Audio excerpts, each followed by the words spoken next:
రాష్ట్రంలో జగన్మోహన్ రెడ్డి గారి నేతృత్వంలో ఉన్నటువంటి ప్రభుత్వం యథేచ్ఛగా అనేక రంగాల్లో దోపిడీ కార్యక్రమానికి శ్రీకారం చుట్టారు. కాదేది కవితకు అనర్హం అన్నట్టు బ్రాందీ, ఇసుక,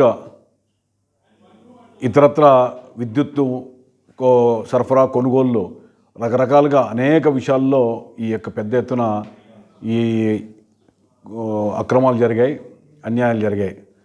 అందులో ప్రధానంగా మరి మైన్స్ డిపార్ట్మెంట్ తీసుకున్నప్పుడు భూగర్భ గనులు, భూగర్భలకు సంబంధించిన శాఖలో విపరీతమైనటువంటి అవినీతి జరిగింది. అందులో ఇసుకది ఒక పెద్ద మాఫియాగా తమిళనాడుకు సంబంధించిన ఒక కాంట్రాక్టర్కి ఇచ్చి టన్నుకు 100 రూపాయల ప్రకారం పెట్టుకోమని చెప్పి అన్లిమిటెడ్గా, అంటే ఆ పర్మిట్లకి కూడా దానికి ఒక అవధి పరిధి లేకుండా, విధి విధానాలు లేకుండా ఇష్టం వచ్చిన రీతిలో ఇసుకను అక్రమంగా చేసి మరి వేల కోట్ల రూపాయలని ఇతరులకు, అంటే ఒక అప్పనంగా ఒక కాంట్రాక్టర్కి, బినామీ కాంట్రాక్టర్కో మరి ఎవరికో ఇచ్చి అధికారం ఉన్నటువంటి నేతలు దాన్ని హస్తగతం చేసుకున్నటువంటిది ఆ ప్రత్యక్ష నిదర్శనాలు కోకొల్లలుగా ఉన్నాయి. అందుకు ప్రజల ఆగ్రహాన్ని కూడా చవిచూశాం. కానీ అనంతపురం, హిందూపురం ఉదాహరణకు 2 జిల్లాలకు సంబంధించి అమిగోస్ అనేటువంటి కంపెనీ ఏదైతే ఉందో ఆ కంపెనీ పేరుతో ఒక కొత్త విధానానికి శ్రీకారం చుట్టారు. ఆ కొత్త విధానం ఏంటంటే, ఒక ప్రైవేట్ వ్యక్తికి కాంట్రాక్ట్ ఇచ్చి ఆ ప్రైవేట్ వ్యక్తి ఈ ఇతర, అంటే గనుల నుండి మరి ఇతరత్ర యజమానుల నుండి మీ ఇష్టం వచ్చింది ఈ రతిలో వసూలు చేసుకోండి, వసూలు చేసుకొని ఇంత డబ్బు మాకు కట్టాలి అని. అంటే ఈ 24 నెలలకి 259 కోట్ల రూపాయలు, 10 లక్షల రూపాయలు మీరు కట్టాలా.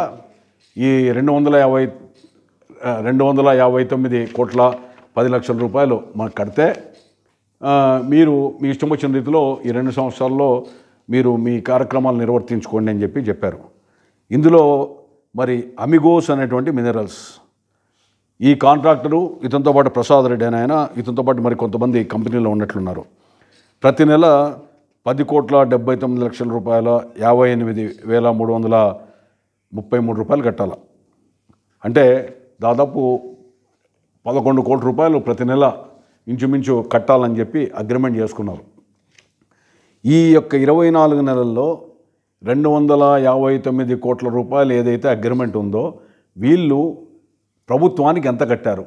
ఈ అమిగోస్ కంపెనీ అసలు వీళ్ళు పర్మిట్లు ఇవ్వడానికి, రాయల్టీలు ఇవ్వడానికి, లేదా ఇతరత్ర వసూలు చేసుకోవడానికి ఒక ప్రైవేట్ మాఫియాని బృందాన్ని ఇక్కడ ఈ జిల్లాలో పెట్టి 72 చెక్ పోస్టులు పెట్టి, ఈ చెక్ పోస్టుల ద్వారా ఇష్టం వచ్చిన రీతిలో మట్టిని, అదేవిధంగా గనులు, మినరల్స్ని కానీ లేదా గ్రానైట్ కానీ ఇవన్నీ కూడా చేసుకోవడానికి యథేచ్ఛగా వాళ్ళకి ఒక లైసెన్స్ ఇచ్చారు ఈ జిల్లాలో. ఈ లైసెన్స్ ఇవ్వడం వల్ల ఏమైంది? మరి ఈ యొక్క 259 కోట్ల రూపాయలు ఇది ఒక పెద్ద స్కామ్ కింద మనం పరిగణించాలా? అగ్రిమెంట్లో ఎక్కడే కానీ కాంట్రాక్టర్ బెనిఫిట్ ఏంటి అని చెప్పలే. అంటే కాంట్రాక్టర్కి దీంట్లో కమిషన్ ఇస్తామా? కనీసం ఇసుక దందాలో, ఇసుక భాగవతంలో టన్నుకు 375 రూపాయలు మాకి, లేదా 100 రూపాయలు మీరు తీసుకొని 475 ఈ విధంగా ఒక కమిషన్ బేసిస్ కింద పెట్టారు. దీంట్లో మరి ఇష్టం వచ్చిన రీతిలో ఈ అగ్రిమెంట్లో ఎలాంటి, అంటే బెనిఫిట్ కాంట్రాక్టర్ కూడా చూపించుకోకుండా పెట్టారంటే ఇదేమన్నా సామాజిక సేవ కోసం వచ్చాడు ఆ కాంట్రాక్టరు? అంటే దీన్ని ఏ ఉద్దేశంతో పెట్టారు? దీనికి ఒక పద్ధతి పాడు లేదా? ఏమైనా టెండర్లు పిలిచారా లేదా? తర్వాత ఒక ప్రైవేట్ కంపెనీకి అప్పనంగా 2 జిల్లాలకు సంబంధించిన ప్రభుత్వ ఆదాయానికి గండి కొట్టేటువంటి ఈ విధానానికి శ్రీకారం చుట్టడానికి ప్రభుత్వ పరంగా ఒక లైసెన్స్ ఇవ్వడం అనేటువంటి న్యాయమా, ధర్మమా? మరి పెద్దిరెడ్డి రామచంద్రరెడ్డి గారు భూగర్భ గనుల శాఖ మంత్రిగా ఉన్నటువంటి వ్యక్తి దీంట్లో భాగస్వామ్యం ఉన్నాడనేటువంటిది మా జిల్లాలో మరి ప్రతి చోట ఆరోపణలు ఉన్నాయి. అందుకనే దీని మీద వివరణ ఇవ్వాల్సిన బాధ్యత ఉంది. ప్రభుత్వం కూడా దీని మీద చర్య తీసుకోవాల్సిన అవసరం ఉంది. ఎందుకంటే ఈ అమిగోస్ కంపెనీలో పార్ట్నర్స్ ఎవరు, మళ్ళీ ఈ విధంగా వీళ్ళు జిఎస్టీ కట్టారా లేదా, అదేవిధంగా ప్రతి నెల ఇన్స్టాల్మెంట్ కట్టారా లేదా, తర్వాత ఎంత కలెక్ట్ చేశారు, దీంట్లో ఈ స్కామ్ ఏం జరిగింది అనేటువంటిది నిగ్గు తేల్చాల్సినటువంటి అవసరం ఉంది. నేను ప్రజా సంఘాలు అదేవిధంగా ప్రభుత్వాన్ని కూడా డిమాండ్ చేస్తున్నాం. దీని మీద వెంటనే చర్య తీసుకొని దీని మీద ఎంక్వైరీ అయ్యాల్సిందిగా కోరుతా ఉన్నాం.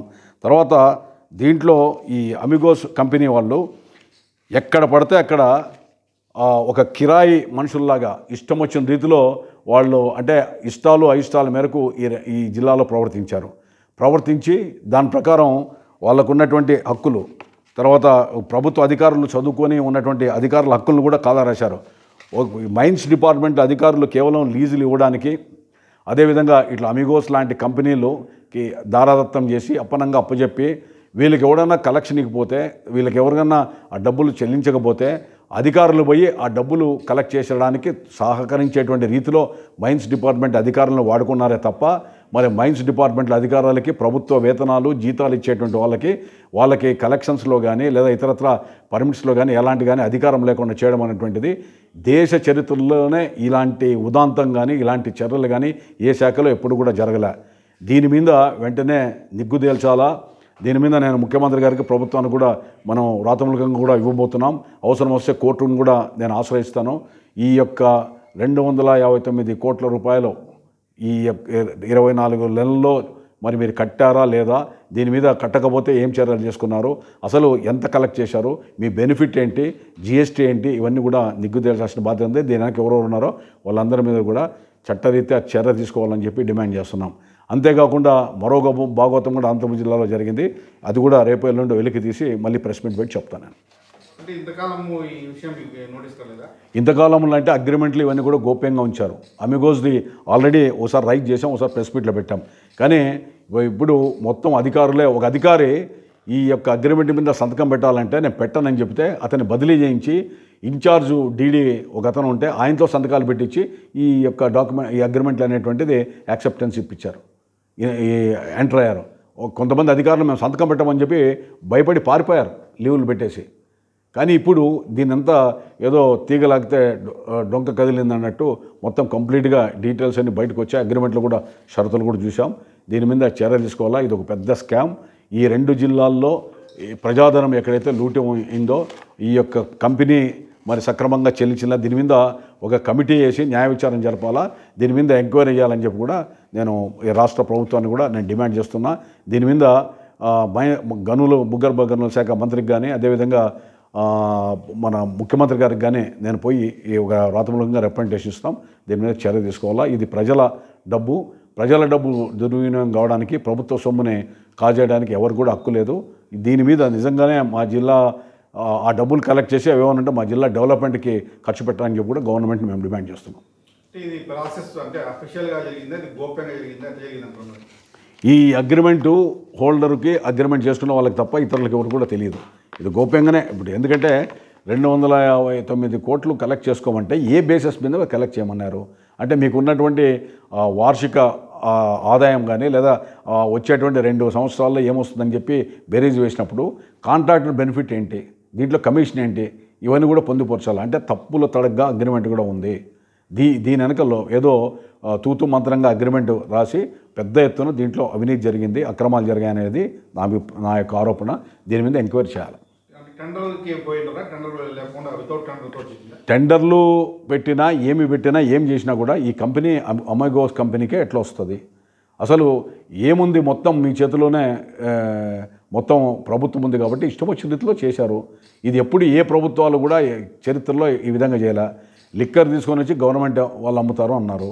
మరి లిక్కరు ప్రైవేటు వ్యక్తుల దగ్గర ఉన్నటువంటి ఈ యొక్క లిక్కర్ ఏదైతే ఉందో, ఈ లిక్కర్ షాప్స్, వైన్ షాప్స్ ఏవైతే ఉన్నాయో అదేమో ప్రభుత్వం చేయమని, టీచర్లను చేయమని చెప్పారు. ఇంకా వీలైతే పోలీసులు కూడా పెట్టారు. ప్రభుత్వ పరంగా కలెక్ట్ చేయాల్సినది ఏదైతే ఉందో దీన్ని తీసుకొని వచ్చి ప్రైవేట్ వ్యక్తులకు ఇస్తారు. అంటే ఇది తుగ్లక్ పరిపాలన కదా. ఎక్సైజ్ డిపార్ట్మెంట్లో బ్రాందీ దేనికి దాంట్లో మీకు ప్రభుత్వ పరంగా చేస్తే బెనిఫిట్ అని చెప్పి మీరు ఆలోచించారు. దానికి ఆ కార్యక్రమానికి శ్రీకారం చుట్టారు, ఆ కార్యక్రమాన్ని మొదలుపెట్టారు. ఈడ ప్రభుత్వ పరంగా చేసేదాన్ని తీసుకొని వచ్చి ప్రైవేట్ వ్యక్తులకు ఇచ్చారు. అంటే ఇది 2 విరుద్ధమైనటువంటి భావాలు విధానాలు కదా. ఈ మైన్స్కి వచ్చే వాళ్ళకి ఇదెందుకు ఇట్లా ఈ విధంగా పెట్టారు, ఇది ప్రభుత్వం చేసేదే కదా, ప్రభుత్వ పరంగా కలెక్ట్ చేసే అధికారుల ద్వారా వచ్చేదాన్ని కాబట్టి ప్రైవేట్ వ్యక్తి ఎందుకు ఇచ్చారు. ఈ విధంగా పెద్ద ఎత్తున ఇది ఒక స్కామ్ జరిగింది. ఈ అనంతపురము సత్యసాయి 2 జిల్లాల్లో జరిగింది. ఇంకా రాష్ట్ర వ్యాప్తంగా ఎన్ని జిల్లాలు జరిగిందో దీని మీద నిగ్గు తేల్చాలా, దీని మీద సమగ్రమైన విచారణ జరపాలని చెప్పి నేను డిమాండ్ చేస్తున్నాను.